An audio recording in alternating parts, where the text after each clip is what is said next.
మొట్టమొదటి factory outlet మన Mukunda jewellers లో అన్ని జ్యువెలరీపై ఉన్న విఏ కేవలం 2 to 12% మాత్రమే. No making charges. విచేయండి ముకుంద జ్యువెలర్స్, జూబ్లీ హిల్స్ మరియు వైజాగ్. దాడులు ప్రతిదాడులతో మధ్యప్రాచ్యం దద్దరిల్లుతోంది. ఇరాన్ సైనిక రాజకీయ నాయకత్వాన్ని, మౌలిక సదుపాయాలను అమెరికా, ఇజ్రాయెల్ లక్ష్యంగా చేసుకుంటుంటే చమురు సరఫరాను అడ్డుకోవడమే లక్ష్యంగా రెవల్యూషనరీ గార్డ్స్ దాడులు చేస్తోంది. రాత్రి నుంచి 6 నౌకలపై ఇరాన్ దాడులు చేసింది. పోర్టులపై దాడులు పెరిగిపోవడంతో ఇరాక్ తమ చమురు టెర్మినల్ను మూసివేసింది. యుద్ధం కోసం అమెరికా చేసే ఖర్చు తడిసి మోపెడవుతోంది.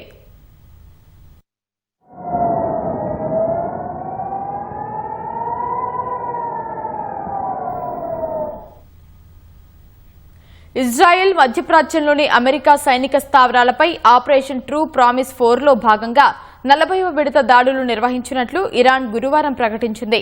లెబనాన్కు చెందిన హెజ్బొల్లాతో కలిసి సుమారు 5 గంటలు ఇజ్రాయెల్లోని 50కి పైగా లక్ష్యాలపై దాడులు చేసినట్లు ఇరాన్కు చెందిన Islamic revolutionary guard corps IRGC తెలిపింది.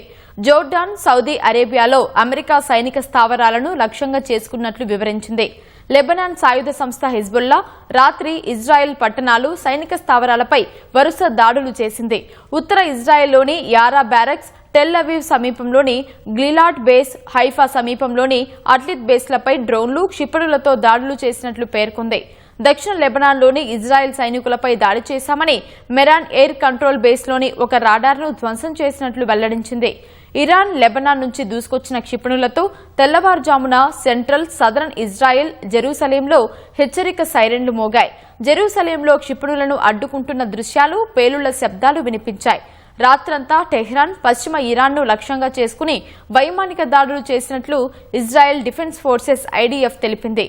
ఈ దాడుల్లో ఐఆర్జీసీ ప్రధాన కార్యాలయం, వైమానిక దళ కమాండ్ సెంటర్లు, బాలిస్టిక్ క్షిపణి నిల్వ కేంద్రాలు, తయారీ యూనిట్లను ధ్వంసం చేసినట్లు పేర్కొంది. ఇజ్రాయెల్, అమెరికా దాడుల్లో ఇరాన్లో 32 లక్షల మంది తమ నివాసాలను వదిలి ఇతర ప్రాంతాలకు తరలి వెళ్లారని ఐక్యరాజ్య సమితి తెలిపింది. ఇజ్రాయెల్ దళాలు లెబనాన్లోని బీరూట్ తీర ప్రాంతంపై బాంబుల వర్షం కురిపించాయి.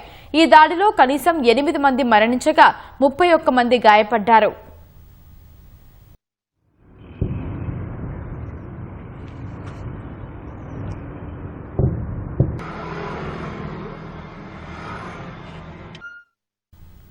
చమురు ప్రవాహం అడ్డుకోవడమే లక్ష్యంగా వాణిజ్య చమురు నౌకలపై ఇరాన్ సైన్యం విరుచుకుపడుతోంది. రాత్రి నుంచి 6 నౌకలపై దాడులు చేసింది. ఇరాక్ జలాల్లో 2 చమురు ట్యాంకర్లపై జరిపిన దాడిలో భారత్కు చెందిన ఒక వ్యక్తి మృతి చెందగా మరో 27 మందిని రక్షించారు.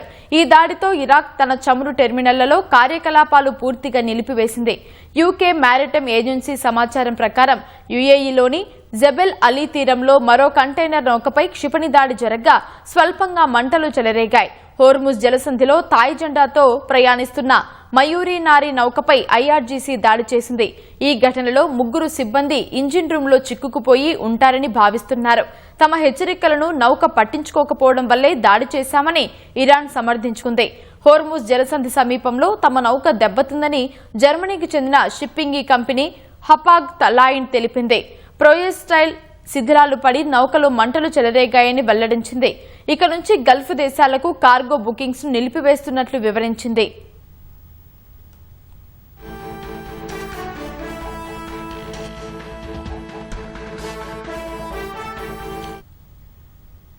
కువైట్ దక్షిణ ప్రాంతంలోని ఒక నివాస భవనంపై ఇరాన్ డ్రోన్ దాడి చేసింది. ఈ ఘటనలో 2 గాయపడ్డారు. భవనం పాక్షికంగా దెబ్బతిన్నట్లు కువైట్ రక్షణ శాఖ తెలిపింది. మరికొన్ని డ్రోన్లను కూల్చివేసినట్లు వెల్లడించింది.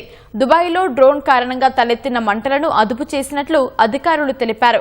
తమ గగనతలంలోకి దూసుకొచ్చిన క్షిపణులు, డ్రోన్లను కూల్చివేసినట్లు యుఏఈ తెలిపింది. బ్యాంకులను లక్ష్యంగా చేసుకుంటామన్న ఇరాన్ హెచ్చరికలతో యుఏఈలోని తమ శాఖలను సిటీ బ్యాంక్ మూసివేసింది.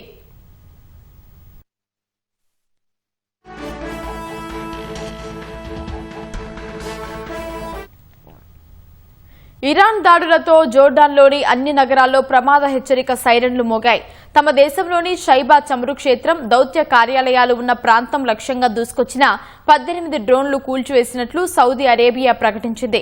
ఇరాక్లోని పశ్చిమ అల్ ఖైమ్లోని పాపులర్ మొబిలైజేషన్ ఫోర్సెస్ PMF ప్రధాన కార్యాలయంపై జరిగిన వైమానిక దాడిలో మరణించిన వారి సంఖ్య 10కి పెరిగింది.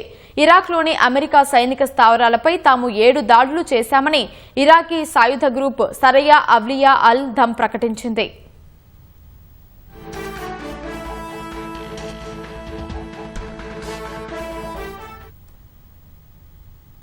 భద్రతా కారణాల దృష్ట్యా టెహ్రాన్లోని రాయబార కార్యాలయాన్ని తాత్కాలికంగా మూసివేసినట్లు స్విట్జర్లాండ్ ప్రకటించింది.